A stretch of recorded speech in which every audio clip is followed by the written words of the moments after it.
when it comes to wanting to get into the business of providing the cleaning service, what considerations do you sit down and talk with people about when they're considering buying some filter therm equipment? How do you walk them through the process of deciding like which packages they should buy, whether or not it's something that they should even consider doing? What's the really important information people need to know? It's important to know what target audience you want to service. I talk to a lot of people that come in and look to buy the newest, greatest thing on the market.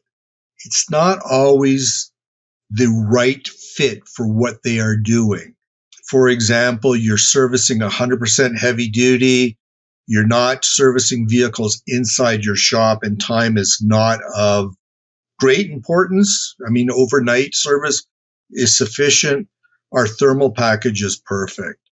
If, however, you're trying to service off-road, light duty, ag, heavy duty, then perhaps the aqueous package is better for you.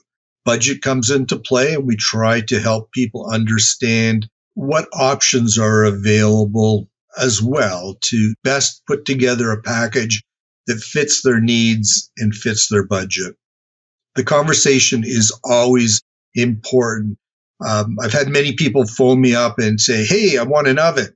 And I'll say, "Okay, what are you trying to accomplish?" They didn't understand when they were looking at our website that an oven is just not sufficient to start up a cleaning business. They needed other equipment like an inspection table that we discussed earlier to actually understand whether the filter can be cleaned, and then provide the information before and then after the service.